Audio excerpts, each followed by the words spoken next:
चिंता ताकी कीजिए जो अनहोनी होए, यह मार्ग संसार का भोंदू थिर ना होए। चिंता न कर अचिंत रहूं देनहार समरथ, पशु पखेरु जीव जंत तिनके गांठ न हत। सत साहेब सतगुरु कबीर साहिब कहते हैं, हे मूर्ख प्राणी, किस चीज की चिंता कर रहा है? क्यों व्यर्थ में समय गवा रहा है? चिंता केवल उस चीज की करो जो अनहोनी हो। जो होनी है वो तो होकर ही रहेगी। तो इसीलिए जो अनहोनी हो उसी की चिंता करो, और जो सब कुछ मालिक की इच्छा से हो रहा है तो अनहोनी तो कुछ है ही नहीं। क्योंकि ये संसार का जो मार्ग है ये कभी स्थिर नहीं होता, ये निरंतर बदलता रहता है। जो ये सोचता है कि नहीं ये बदले नहीं, वो भोंदू है, वो मूर्ख है। इसीलिए चिंता ना करो। अगर करना है तो प्रभु पर विश्वास करो, उस राम नाम पर विश्वास करो। जरा देखो तो, अरे इतने पशु पक्षी जीव जंतु हैं, क्या इनके कोई गांठ बंधी है क्या? क्या इनके कोई हाथ हैं क्या कि जिससे ये कमाते हैं? ये तो कमाते भी नहीं। ये किसानी नहीं करते, ये खेती नहीं करते, ये व्यापार नहीं करते, लेकिन क्या इनका पेट नहीं भरता? क्या ये तुम्हारी तरह गांठ बांध कर रखते हैं? अगर नहीं रखते हैं और परमात्मा इन्हें भी देता है तो तुम्हें भी देगा। केवल अपनी मेहनत करते रहो, चिंता मत करो, क्योंकि वो देने वाला, वो समर्थ है, वो मालिक है। तो ये बात जब चली तो एक व्यक्ति खड़ा हुआ, बोले, अरे महाराज ऐसे मत बोला करो आप। जब भूख लगती है तो चिंता तो होती ही है, और क्या राम नाम से सब कुछ हो जाएगा? बताइए क्या होगा राम नाम से? तो कबीर साहब बोले कि राम नाम से देखो क्या चमत्कार होते हैं। उल्टा नाम जपत जग जाना, वाल्मीकि भई ब्रह्म समाना। महर्षि वाल्मीकि के रूप में परिवर्तित हो गया डाकू रत्नाकर। ये राम नाम का प्रभाव है। और वो भी ऐसा नहीं है कि उसने सीधा जपा हो, सीधा नहीं बोलना आता था, राम राम नहीं जपना आता था, तो मरा मरा कहना शुरू कर दिया। और उल्टा नाम जपने से भी उस प्रभु का वो डाकू वो महर्षि बन गया। ये प्रभाव होता है राम नाम का। तुम विश्वास तो करके देखो। ये विश्वास ही तो था उस राम नाम के ऊपर कि माता सबरी जो भीलनी थी उसे भी श्री राम का दर्शन हुआ। लेकिन यदि कोई विश्वास ही नहीं करना चाहे तो क्या किया जा सकता है? आप आंखें बंद करके कहो, बोले सूरज कहाँ है, सूरज कहाँ है, तो भला कौन दिखाएगा तुम्हें सूरज? आंखें तो तुम्हें खोलनी ही होंगी, तभी तो दीदार होगा सूरज का। फिर भी यदि तुम्हें मेरी बात पर यकीन नहीं आता तो स्वयं का अनुभव करके देख लेना। क्योंकि जीवन में कुछ क्षण ऐसे आते हैं जब हम चारों ओर से समस्याओं से घिरे होते हैं, कोई रास्ता नहीं दिखता, मानो सांसें थम सी जाती हों, मन भय और निराशा में भर जाता है। और जब हम सोचते हैं कि अंत निकट है, तब फिर कुछ ऐसा घटित होता है जिसे हम केवल ईश्वर का करिश्मा कह सकते हैं। उसके बाद व्यक्ति को जो विश्वास होता है, फिर वो विश्वास कभी नहीं डगमगाता, क्योंकि वो अनुभव कर लेता है। इसी तरह तुम भी अनुभव करो। फिर भी एक कहानी सुनाता हूं तुम्हें। जंगल में एक गर्भवती हिरनी थी। ये केवल उस गर्भवती हिरनी की कहानी नहीं, ये हर उस इंसान की कहानी है जिसने कभी अपने जीवन में चारों दिशाओं से घिर कर भी विश्वास के सहारे चमत्कार होते देखा है। सुबह का समय था और ओस की बूंदें पत्तों पर मोतियों की तरह चमक रही थी। पक्षियों का मधुर कलरव वातावरण को संगीत से भर रहा था। हवा में हल्की सी ठंडक थी। इस जीवन से भरे जंगल में एक हिरनी रहती थी, बहुत ही सुंदर, चंचल और तेज थी। लेकिन कुछ दिनों से उसकी चाल धीमी हो गई थी, क्योंकि वो गर्भवती थी, मां बनने वाली थी, एक नई जिंदगी की प्रतीक्षा कर रही थी। पिछले कुछ दिनों से वो अपने गर्भ में पल रहे शिशु के लिए एक सुरक्षित स्थान की तलाश में थी। उसे पता था कि प्रसव का समय नजदीक है। जंगल में यह सबसे नाजुक समय होता है, क्योंकि शिकारियों और जंगली जानवरों के लिए एक कमजोर और धीमी गति वाली हिरनी आसान शिकार बन जाती है। वो चाहती थी किसी ऐसी जगह पर जाए जहां ना तो शिकारी पहुंचे और ना ही हिंसक जानवर, और उसका बच्चा भी सुरक्षित सांस ले सके। तो सुबह होते होते हिरनी धीरे धीरे जंगल के भीतर चलने लगी। उसके कान हर आवाज पर खड़े हो जाते। कहीं दूर मोर की आवाज आई, फिर बंदरों का झुंड पेड़ों पर कूदता फांदता दिखाई दिया। चलते चलते उसने एक जगह देखी, नदी किनारे ऊंची और घनी घास का झुरमुट। उसने चारों ओर नजर दौड़ाई कि ये एक एकांत में जगह थी। पानी भी पास था और घास इतनी ऊंची थी कि वो छिप सकती थी। उसे लगा कि यही स्थान सबसे उत्तम रहेगा जहां उसका बच्चा जन्म ले सकता है। जैसे ही वो उस जगह पर पहुंची, अचानक उसके पेट में तेज दर्द शुरू हो गया। यह संकेत था कि अब समय आ चुका है प्रसव का, उस नन्हे से बालक के बाहर आने का, इस संसार में आने का। तो उसने अपने पैरों को संभालते हुए घास में जगह बनाई और लेटने लगी। लेकिन तभी किस्मत ने उसे ऐसे मोड़ पर लाकर खड़ा किया जिसकी उसने कभी कल्पना भी नहीं की थी। वो दर्द से करहा रही थी। तभी उसकी नजर दाईं ओर गई। वहां एक शिकारी खड़ा हुआ था, धनुष पर तीर चढ़ाए और सीधा उसी की तरफ निशाना साध रहा था। हिरनी का दिल तेजी से धड़कने लगा। उसने बाईं ओर देखा तो उसकी आंखें डर के मारे चौड़ी हो गई। एक भूखा शेर झाड़ियों में झुका हुआ था और उसी का शिकार करने के लिए छलांग लगाने को तैयार था। उसके सामने सूखी घास में आग लग चुकी थी। अभी तक जिस स्थान को वो सबसे सुरक्षित समझ रही थी, अब वहीं पर उसे केवल मौत ही मौत दिखाई दे रही थी। घास में लगी हुई आग हवा के साथ उसकी तरफ बढ़ रही थी। उसने पीछे मुड़कर देखा तो नदी का पानी तेजी से बह रहा था। इतनी गहराई में वो अगर उसमें कूदे तो शायद बाहर ही ना निकल सके। अब एक साथ हजारों विचार उसके मन में दौड़ गए। क्या वो जीवित बच पाएगी? क्या उसका बच्चा जन्म ले पाएगा? क्या ये आग सब कुछ जला देगी? या शिकारी का तीर उसे भेद देगा? या शेर उसके मांस को नोच डालेगा? चारों दिशाओं से मौत उसे घेर चुकी थी। उसे समझ नहीं आ रहा था कि मैं क्या करूं। ऐसी भयावह स्थिति में उसने गहरी सांस ली और उसने अपने मन में कहा कि मैं जो कर सकती हूं वो कर देती हूं। मैं केवल अपने बच्चे को जन्म देना चाहती हूं। बाकी हे परमात्मा, सब तेरे ऊपर है। हे ईश्वर, मैं तुझ पर छोड़ती हूं। जैसे तेरी इच्छा, मृत्यु तो सभी को आनी है। उसने आंख बंद की, दर्द सहा और अपना पूरा ध्यान प्रसव पर लगा दिया। और उसी समय आसमान में बिजली चमकी। तेज रोशनी ने शिकारी की आंखों को चकाचौंध कर दिया। उसका निशाना डगमगाया और छोड़ गया तीर हिरनी की बगल से होते हुए सीधी शेर के आंख में जा धंसा। जैसे ही उसकी आंख में लगा तो शेर दहाड़ा, दर्द से चिल्लाया और इधर उधर भागने लगा। शिकारी ने शेर को देखा कि घायल हो चुका है, तो उसे पता है कि घायल शेर और भी खतरनाक होता है, तो वो डर के वहां से भाग गया। अचानक घनघोर बारिश शुरू हुई। आग की लपटें धीरे धीरे बुझने लगी और नदी किनारे घास गीली हो गई और वातावरण ठंडा हो गया। इन सब घटनाओं के बीच हिरनी ने अपने शावक को जन्म दिया। वह छोटा सा मासूम भीगी हुई आंखों वाला जीव पहली बार सांस ले रहा था। हिरनी ने उसे चाटा, उसे अपने पास सटा लिया।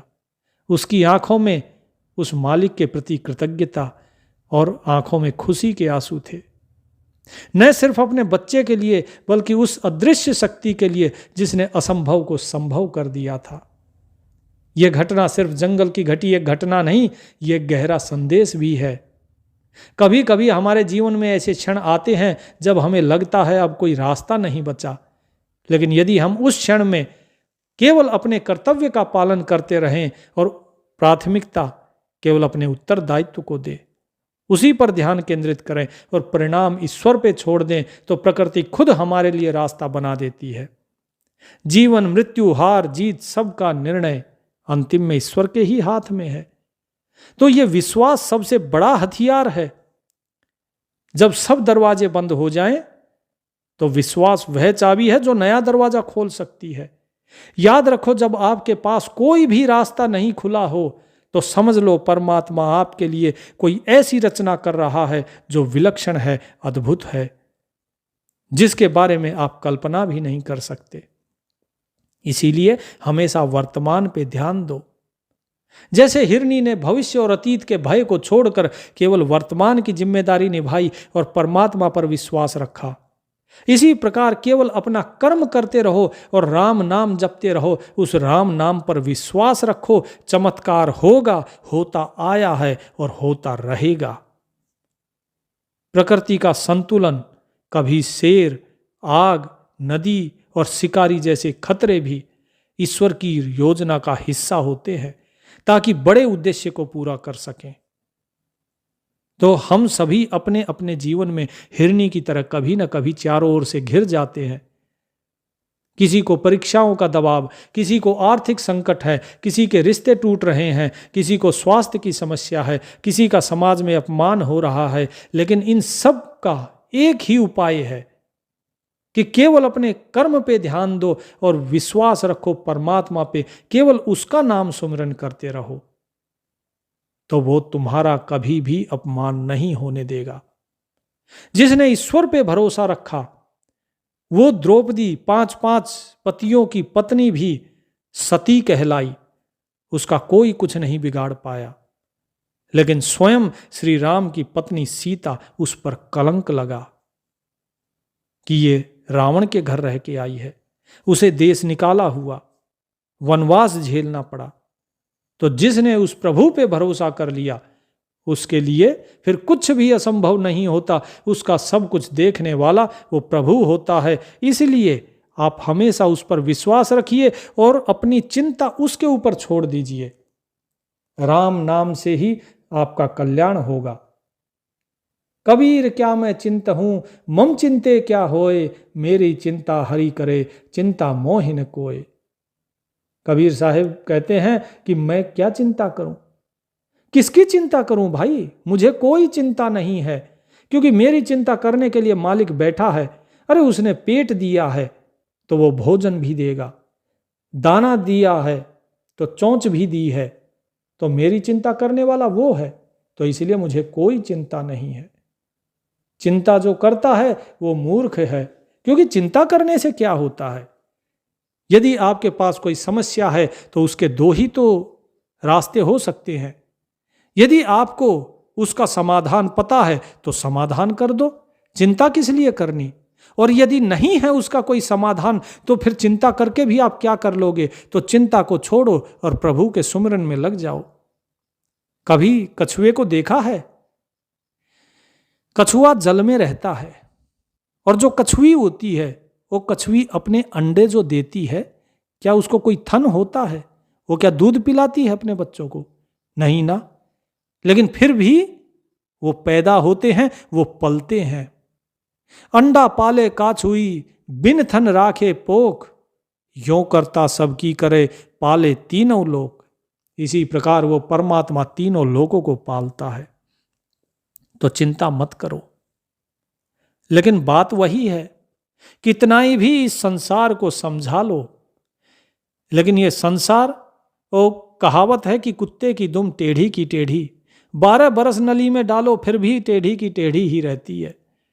जब नली निकलेगी दुम सीधी नहीं होती, वो टेढ़ी रहती है। और यही संसार की प्रवृत्ति है।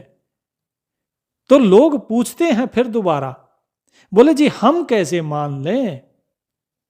तो कबीर साहब बैठे थे और बोले वो सामने तेली देख रहे हो? तेली सामने अपना सरसों का तेल निकाल के बेच रहा था। बोले हाँ जी। बोले उसका जो बैल है वो देख रहे हो चल रहा है? बोले हाँ जी। बोले जाओ उसके पास जाओ और उससे पूछो कि भाई ये बैल अपने आप कैसे चल रहा है। तो व्यक्ति जो प्रश्न पूछ रहा था वो उठकर तेली के पास गया। बोला भाई आप यहां बैठ के तेल बेच रहे हो, आपका बैल कैसे चल रहा है अपने आप? तेली ने कहा कि भाई इसमें कौन सी बड़ी बात है, इसकी आंखों के आगे देखो मैंने पट्टी बांधी हुई है, इसको केवल सामने का दिखाई देगा, इधर उधर का नहीं दिखाई देगा। बोले तो हां, फिर क्या हुआ उससे? बोले मैं इसके पीछे पीछे चलता हूं, शुरू में इसको हाँकता हूं और इसको चलाना शुरू कर देता हूं, ये घूमता रहता है। अब इसको तो पता नहीं कि मैं इसके पीछे हूं या नहीं, मैं चुपचाप आके बैठ जाता हूं। बोले यदि वो चलना बंद कर देगा तो? बोले चलना बंद कर देगा तो फिर मैं उठ के उसे चला के और फिर आके बैठ जाता हूं।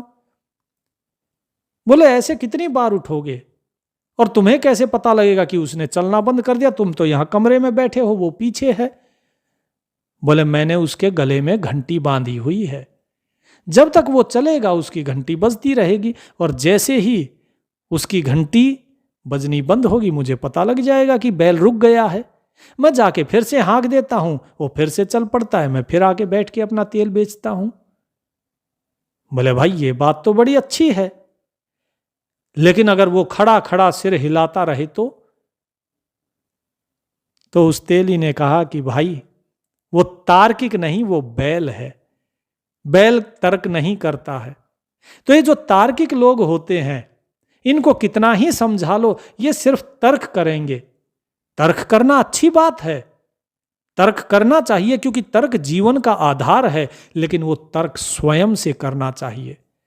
जब व्यक्ति स्वयं से तर्क करता है तो ज्ञान का उदय होता है, लेकिन जब व्यक्ति दूसरे से तर्क करता है तो अपने अहंकार का प्रदर्शन होता है। यदि आपको ज्ञान नहीं है तो आप अपनी मूर्खता का प्रदर्शन करेंगे। इसीलिए तो कबीर साहब कहते हैं कि ज्ञानी से कहिए कहा, कहत कबीर लजाए, अंधे आगे नाचते कला अकारथ जाए।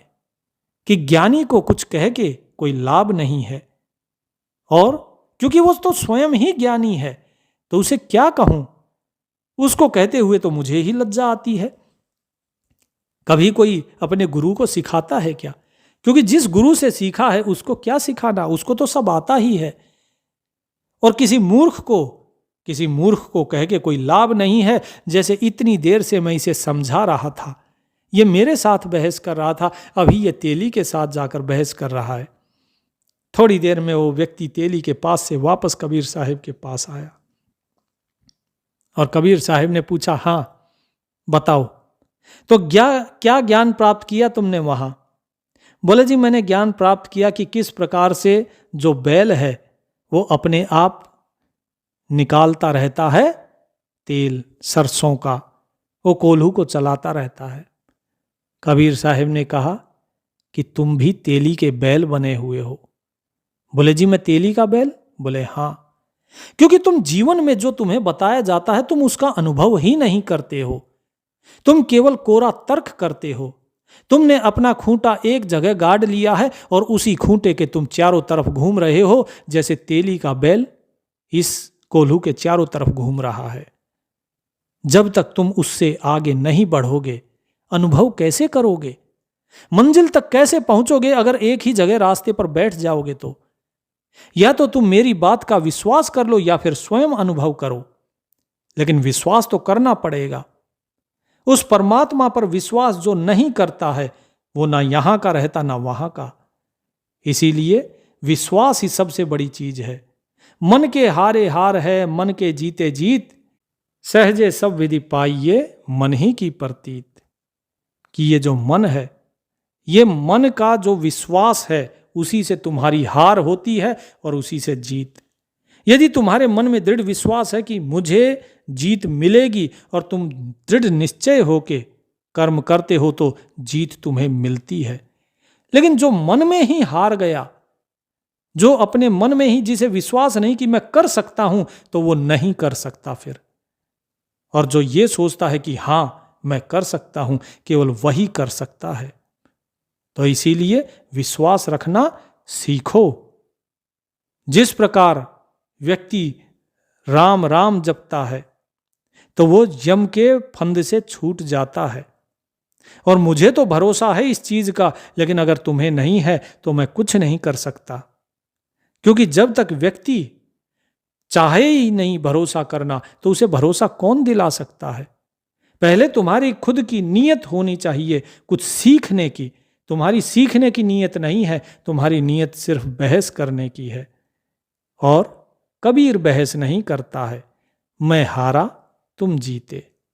और इतना कह के कबीर साहब ने उस व्यक्ति को प्रणाम किया कि आप महान हैं, और बोले बाकी जितने भी जो भगत जी बैठे थे कि सत्य नाम से मन मिला, जम से परा दुराए, मोहि भरोसा इष्ट का, बंदा नरक न जाए। कि जिसका नाम सत्य नाम है, जिस मालिक के नाम से मेरा मन मिल गया है, और आप में से जिस जिस का मन उससे मिल गया है, वो यम के फंदे में नहीं फंसेगा। और मुझे अपने उस मालिक पे पूरा भरोसा है कि ये बंदा नरक नहीं जाएगा, क्योंकि वो साहिब, वो मालिक, वो मेरे साथ है। करम करीमा लिख रहा, अब कुछ लिखा न होए, मासा घटे न तिल बढ़े, जो सिर फोड़े कोए। कि जो कर्म में लिख दिया उस परमात्मा ने, वो होकर ही रहेगा। अब तुम कुछ भी लिखते रहो, नहीं ऐसे होगा वैसे होगा, नहीं, तुम यकीन करो ना करो, लेकिन जो परमात्मा ने तुम्हारे प्रारब्ध में लिखा है वो तो तुम्हें भोगना ही होगा।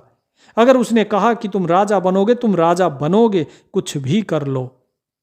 और यदि उसने कहा कि नहीं, तुम बेशक राजकुल में उत्पन्न हुए हो लेकिन तुम फकीर हो जाओगे, तो तुम फकीर ही होगे। क्योंकि ये कर्म का जो फल है, ये तुम्हारे प्रारब्ध जो हैं, ये पूर्व जन्मों के कर्म हैं, ये उन्हीं का फल है जिसे तुम भोग रहे हो। इसमें से कोई एक तिल बराबर भी ना घटा सकता है ना बढ़ा सकता है, चाहे कोई कितनी ही कोशिश क्यों ना कर ले।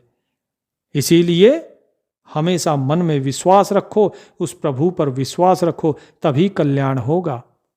जाके मन विश्वास है, सतगुरु सदा है संग, कोट काल झक झोलही, तौ न होय चित भंग। जिसके मन में सच्चा विश्वास है उस सतगुरु के प्रति, वो सतगुरु हमेशा उसके साथ रहते हैं। चाहे काल कितना ही झक मार ले, ये काल कितने ही षड्यंत्र क्यों ना रच ले, लेकिन यदि तुम्हारा विश्वास उस सतगुरु पे है और तुम्हारा चित्त, तुम्हारा मन अगर अपने सतगुरु से भंग नहीं हुआ, तो काल तुम्हारा कुछ नहीं कर पाएगा। तुम मुक्त हो जाओगे, तुम्हें कभी कोई कष्ट नहीं होगा। लेकिन जब विश्वास होगा तब। खाली थोथा ये बोल के नहीं जी हमें तो विश्वास है, लेकिन वास्तव में विश्वास है ही नहीं, तो उसका क्या लाभ है? तो इन दोनों कहानियों को याद रखना, इस हिरनी की और जो इनका तेली के साथ अभी वार्तालाप हुआ, इस तेली के वार्तालाप को, तो तुम्हें समझ में आ जाएगा कि सच क्या है और झूठ क्या है। विश्वास करना ही पड़ता है। तो आप सभी भी उस परमात्मा पे विश्वास रखिए, क्योंकि जो विश्वास उस परमात्मा पे रखता है केवल कल्याण उसी का होता है। और जो लोग सिर्फ मुंह से कहते हैं कि नहीं जी हमें विश्वास है ना, उससे कुछ नहीं होता। साहेब कहते हैं गाया जिन पाया नहीं, अनगाए ते दूर। राम नाम के बारे में जो बात चल रही थी कि राम नाम से क्या होता है, तो साहेब बताते हैं गाया जिन पाया नहीं, अनगाए ते दूर, और जिन गाया विश्वास गहे, ताके सदा हुजूर। कि उस परमात्मा का नाम जिसने नहीं लिया उससे तो परमात्मा दूर है ही, लेकिन जिसने उसका नाम खूब गाया है, खूब भजन करे हैं, वो भी कभी उस परमात्मा को पा नहीं पाता। केवल वही प्राप्त करता है जिसने अपने मन में विश्वास रख के उसका नाम गाया हो, जिसने नाम का सुमरन किया हो विश्वास के साथ, केवल उसी को ही वो परमात्मा सुलभ होता है, नहीं तो सुलभ नहीं होता है। पद गावे लो लीन होए, कटे न संशय फांस, सबे पछोरे थोथरा, एक बिना विश्वास। जिस तरह छाछ होता है ना, छाछ क्या करता है, जब अनाज को उछाला जाता है, जितनी थोथी चीजें होती हैं, ऊपर का जितना खोल होता है वो सब निकल जाता है, भूसा सब निकल जाता है अनाज से बाहर। तो साहेब कहते हैं चाहे कितना ही लीन हो जाओ तुम भजन गाने में, पद गाने में, उससे तुम्हारे संशय की फांस नहीं जा सकती। जो तुम्हारे मन की दुविधा है वो दूर नहीं हो सकती। जब तक मन में विश्वास नहीं होगा तब तक दुविधा हमेशा बनी रहेगी। इसलिए विश्वास करना सीखो। विश्वास दो ही प्रकार से हो सकता है, या तो अपने मन को निर्मल कर लो कि जो गुरु ने कहा वही सत्य है और इसी पर मैं चलूंगा, और या फिर तुम स्वयं का अनुभव करो। स्वयं के अनुभव से बड़ा कोई गुरु नहीं होता, स्वयं के अनुभव से बड़ा कोई ज्ञान नहीं होता, क्योंकि उसको आपने खुद अनुभव किया है, वो किसी दूसरे की कही हुई नहीं है। दूसरे की कही हुई तुम्हारे अंदर दुविधा पैदा कर सकती है, लेकिन अपने अनुभव से दुविधा दूर हो जाती है। तो इसीलिए विश्वास करो, अनुभव करो और हमेशा राम नाम में लगे रहो। तभी मुक्ति है, तभी जीवन में सुख है और आनंद है। सत साहेब।